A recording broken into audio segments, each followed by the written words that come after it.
All right, hello and welcome to another weekly handicapping podcast. We're going to talk about two maiden races today down at Gulfstream Park. We are looking at both divisions of a turf maiden special weight for 3-year-old colts, and we are happy to have two runners at Gulfstream that day, both in separate divisions. We have Voodoo Zip in the first division of this race, which is the fourth race, and then we're also going to talk about the seventh race, which is the second division, and that includes Lasting Image. So happy to cover these two races for partners that are involved on both of those horses, but also happy to educate a little bit. We're going to do something different, something new. We're going to incorporate a couple of video demonstrations, if you will. And really what I'm going to try to do is use these videos to explain, some handicapping processes that I go through or different aspects of handicapping that I think sometimes people just glance over. People don't do that extra homework that you need to do sometimes, especially with maiden races and lightly raced horses. We have more resources available to us now today than we have at any point, and it's only going to continue to trend in that direction going forward. So we're going to look at a couple of workout videos. We're going to look at a couple race replays, and those are things that I think when you have the opportunity to do so or the time to do so, when you're doing your handicapping, you really should try to incorporate. And like I said, especially for these maiden races where a lot of the horses in here don't have proven form. So we'll first, take a look at the Gulfstream fourth. We always look at the condition right up top, and we take a look at the racetrack configuration, right? So the mile turf course here at Gulfstream is a very, very short run into this first turn. So post position is going to matter quite a bit in these types of races. And you really have to gauge who has that early speed and where they are drawn.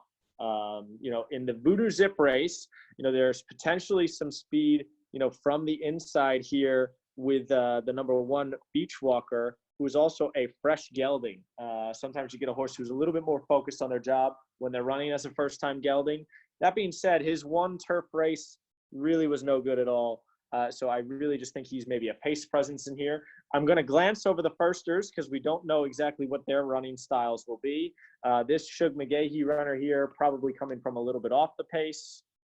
Several more firsters. And then when you look to the outside, you have a horse of Todd Fletcher's who struggled to show speed in his first start, but that was back in July.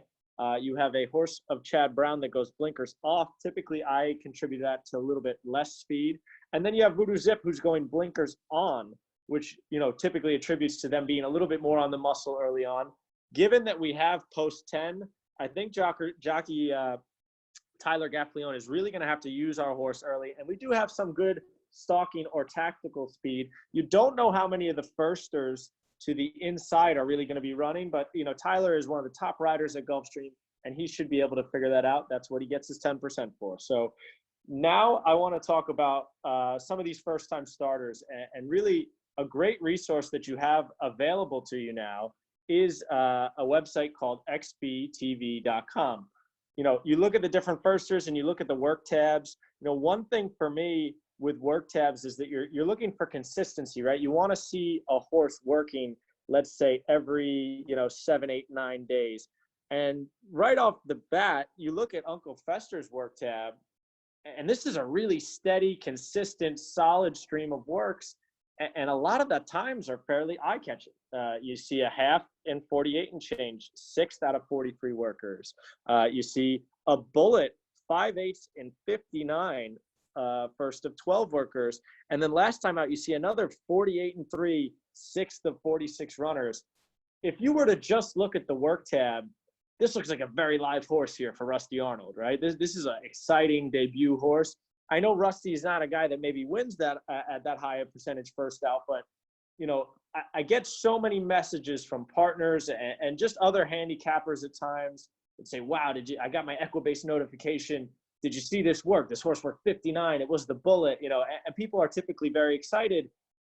I've always lived by the mantra, and it's something that was passed down to me from, not just my dad, but other horsemen around the track. It's not how fast you go, it's how you're going fast.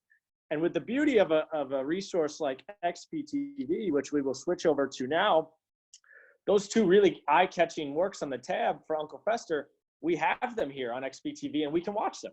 So that's great. And look, I know not everybody is an expert at analyzing workouts, but there are some things with even just a basic amount of knowledge and a very, kind of beginner's level eye, if you will, that you can notice, from a work. So immediately the first thing to notice is that, okay, Uncle Fester is on the outside. He's going in company with a horse called Alpha Dog. Okay, well, right off the bat there, you're able to go to Equibase or to any other resource that you can use. A great resource that we have and use here at Thorough Manager is called Thorough Manager. And Alpha Dog, he's actually in the next division that we're going to talk about. He's probably going to be 8-1 in that spot. He ran a 66 Fire last time. If you can see here, okay, neither rider is really asking for too much, but Alpha Dog is going a little bit better of the two to the line. He's got about a half length on Uncle Fester here. Uncle Fester's rider now just asking him to keep up just a little bit. Neither rider really asking their horses for too much, which makes sense as this was their final work, before they go into their next race. But for me, that impression coming out of there, Alpha Dog slightly better of the two. What the time goes down is the same for each horse. And this is another thing that I think you need to know when you look at, the time here. Sometimes horses will work in company and the clockers will give the horse who goes better, and the horse who goes worse the same time, even though one might have hit the line a few tenths of a second before the other. They don't get individual times for these combined works. So, okay, I can't knock a horse too bad off of one work, right? So now we have another work we can look at for Uncle Fester here. And this time he's going with some much more serious competition in a horse called Gear Jockey. And if you were paying attention to the Breeders' Cup this year, Gear Jockey, although he's still a maiden at the time, at the moment even, he was third in the Breeders' Cup Juvenile Turf. He had a very good trip that day, and he ran a very big race. This is a much higher caliber horse than a horse like potentially a first-time starter. But let's see how they go together. This should be a pretty good measuring stick. Uncle Fester now is on the inside. He's the dark bay. And you see, Gear Jockey up alongside, both riders still very much on the bridle. And when I say on the bridle is that neither's really moving their hands. Neither's really asking their horse for more at this point. And you'll see as we come towards the wire that the riders will now begin to ask a little bit more. You saw Uncle Fester's rider scrubbing on him a little bit. And now Gear Jockey's rider gives him a cue and a slap on the shoulder. And look how quickly Gear Jockey disposed of Uncle Fester. You don't see that, or you don't know any of that from the time that you're going to look at as we pull back up our racing form here. You're not going to know any of that by just looking at this time here. And you're going to look at this and say, oh, wow, he got a bullet. He used the best work of the day. Well, guess what? The horse he went with went a lot better than he did. So, Uncle Fester, one that people might be looking to bet just because of the work tab. If they do the extra homework, he's a horse that, really should be more in the 8 to 10-1 range, based on what I'm seeing in the morning. And look, it's not saying that he's not a talented horse, that he's not going to run well in here, but he just might garner a little bit more respect than he actually deserves given the work tab. And it's something that, you can't take it at its face value. So if you want to continue on and go to XBTV, you can try to look up some of the works of a few of the other horses in here. I did try to look them up myself. The first-time starter for Tom Albatrani here, I don't know how to say this name, Sensazione is my best attempt at it. But, this is a 48. This was not on XBTV, so I don't really have any insight to it. One thing I do know is Bernardini is typically not a very good turf sire. And we know Tom, and we've had horses with Tom, and typically his horses need a race first time out as well. I'd probably watch one with Sensazione. Reliability's work here on February 16th is on XBTV. I thought he was a little green in that work, kind of switching his leads. A big, long striding colt by Tappet kind of makes sense. He might need a race as well, but I do think he has some talent. The most interesting firster for me in this field was this Mecha Corta. This trainer, Fausto Gutierrez, is actually the leading trainer in Mexico, to my understanding, and is now got a small string here at Gulfstream. I looked up his stats, and he only calls on jockey Irad Ortiz unless they really mean business. It has them as 1 for 3 here in the form. They're actually 5 for 9 lifetime together. So if Fausto is going out to Irad, for this call, this horse could potentially run. And I do believe he had one work on XBTV where he went alone So it was a little bit hard to gauge, but was very reserved early on by the rider. And when the rider asked him to run down the lane, I liked the way he strode out. He's by Kitten's Joy. This might be one to watch, this Mecca Corta here. I didn't see anything on My Boy Blue. Then when you come to the outside, I think you have some of the more serious contenders in this race that have had a race that are going to take some attention. And really, I think Voodoo Zip will likely be the favorite, but he will probably contend for favoritism with Time for Trouble from the Todd Pletcher barn. These are probably going to be the two main contenders in here, unless one of the firsters can really run. And you look at Time for Trouble quickly, he's by English Channel out of a Galileo mare that screams long on the grass. And his first start was at Belmont, going 6 furlongs on the turf, where they set blazing fractions early on. Was actually won by a horse called Montauk Daddy for Linda Rice that went up to Saratoga and was stakes placed sprinting on the grass. A horse by Daddy Longlegs actually was also a good sprinter. This horse was well off the pace here, this Todd Pletcher runner, and he closed strongly that day. Obviously had some reason why he had to go on the bench. He's been working steadily at Palm Beach Downs for Todd, and this is a horse that I think is a major, major player and probably the horse to beat for us Voodoo Zip partners here. This will be the horse that I'd be most concerned about in this race. Then Voodoo Zip, look, it was an absolutely gutting beat last time to Gufo, who's very highly regarded by the Clement barn and should be making a stakes debut fairly soon after being given a little bit of time off.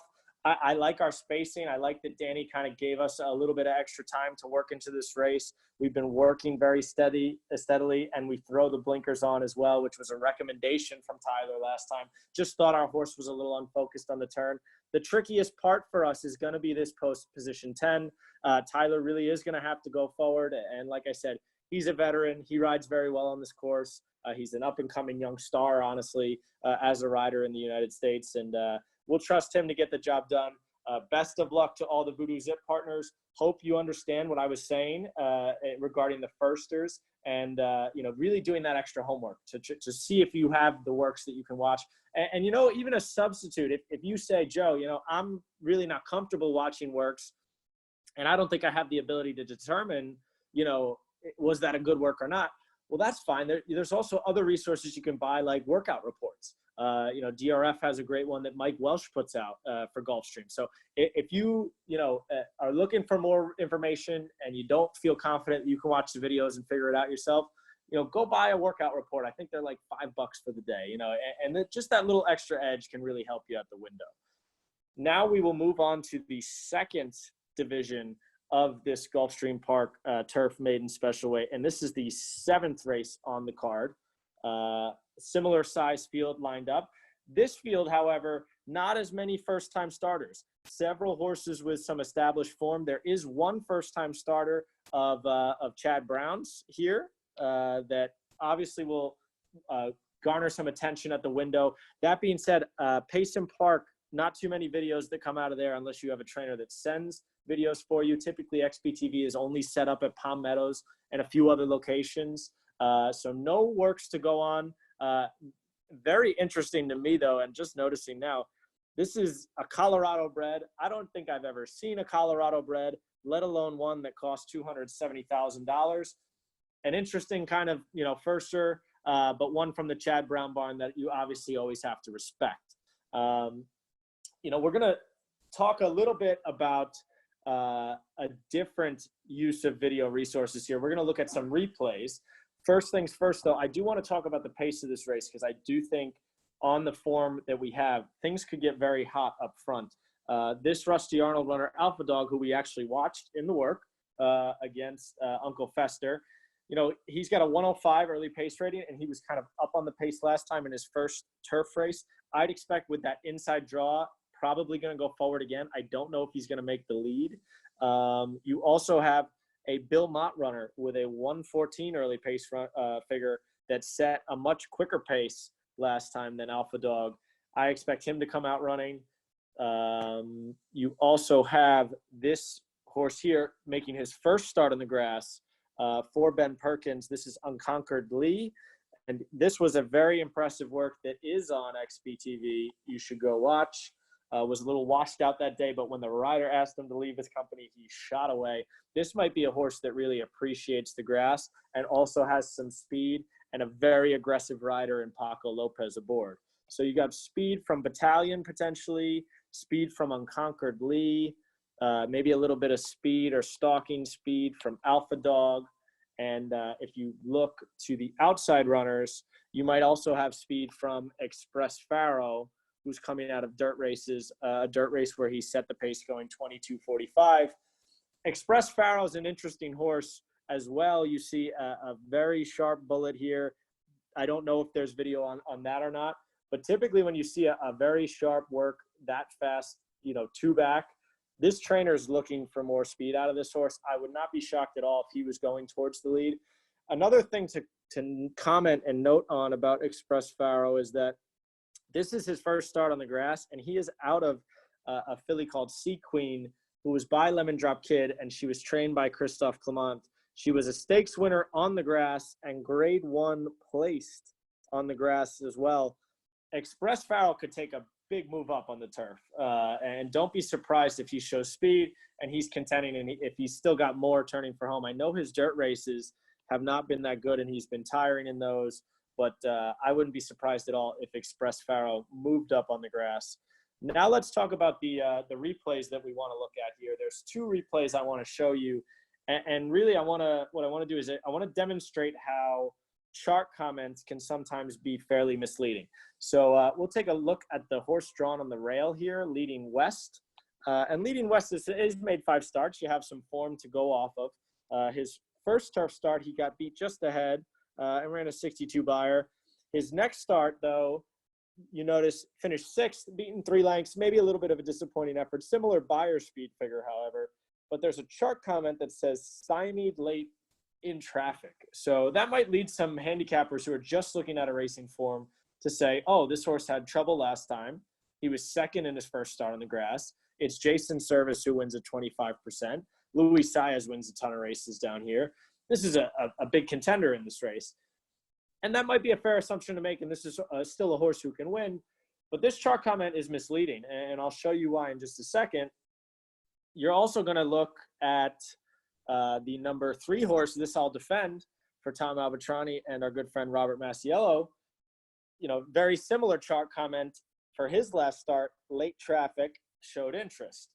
So these are 2 chart comments. You might think, okay, hey, both these horses had some trouble late in their races. But to be completely honest, when you watch the replays, This I'll Defend had real trouble, and Leading West, to me, didn't really have much trouble at all and was already going backwards. So this is why it's important to watch replays. And let's pull up these replays so I can really show you what I'm talking about here. And all of the Gulfstream Park replays are actually on YouTube, which is loading up for me here now. And this, we'll take a look at Leading West's race first. We're going to skip ahead to as they enter the far turn. And he is the number 2 on the rail in the yellow silks right now. He's got jockey Paco Lopez aboard. And Paco's a very aggressive rider. He's a guy that's unafraid to go into tight spots, sometimes recklessly so. You can see he's loose reining this horse right now. He's shaking the reins at this horse. He's getting after him with the stick. And he's a little bit tight. This is just getting outrun to this spot. It's not like he's being completely stymied in traffic. And if you look late, you know, this horse is tiring. He's going away. He's going the rest from where the winner is going. He had to check, and he was finishing with a flourish late. This was just a horse who was getting tired down the lane. You even notice on the gallop out is already kind of dropping back through the field. For me, it was just a matter of the hull was moving faster than the horse was, and to no fault of the rider. Trust me, if Paco had horse, he was sticking his nose in there. Now we're going to take a look at This I'll Defend's race. where in my mind he had a lot more realistic trouble.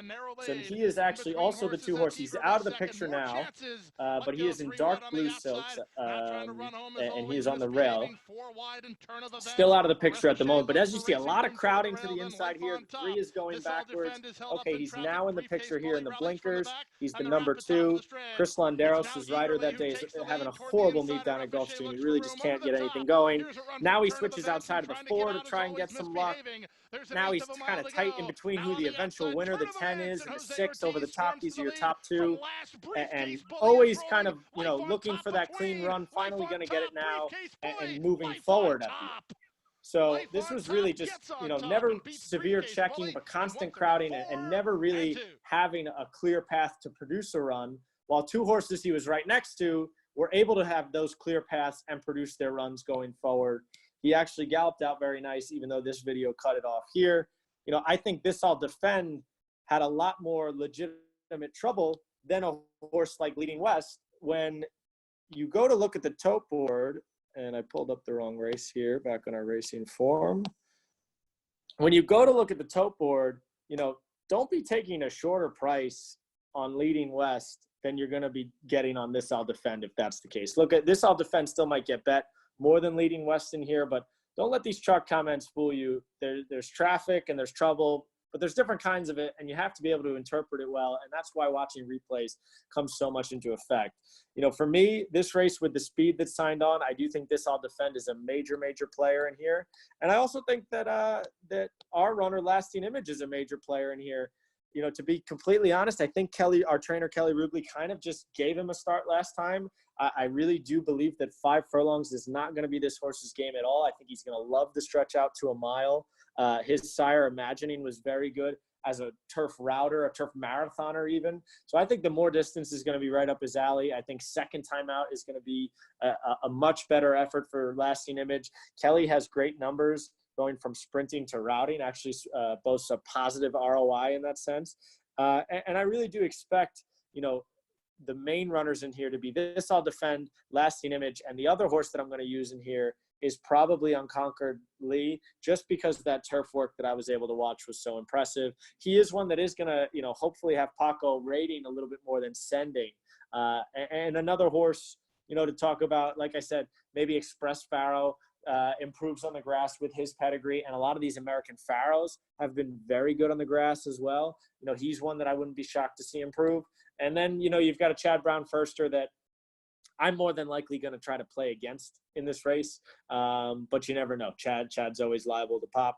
He's probably, honestly, the tote board kind of determines how much they like these horses or not. If this horse is sitting up there on the tote board at even money or 8-5, they're betting this horse. They like this horse. If this horse is 7-2, 3-1, 4-1, somewhere in there, probably not a horse that they're boasting about as much. So watch the tote board on the Chad Brown Firster as well. And kind of an overview of these two, exciting maiden special weight, turf divisions here. Happy they split the race, and each of our horses was able to get into each one. You worry sometimes with these races that they don't split them and they overfill, and then one of our horses gets excluded. So kudos to the Gulfstream Park Racing Office for splitting these races, and they should be fun to watch, and they were fun to handicap for me. I hope that you learned a little bit about how you can incorporate replays, or you can incorporate workouts into your daily handicapping. And if you have any questions about that, please comment on the video in chatter. Like the video on YouTube, and it's been fun doing these handicapping calls. So we're going to sign off here, and best of luck to both partners, for Voodoo Zip and for Lasting Image. For Joe Migliore, we will see you next week with another handicapping podcast.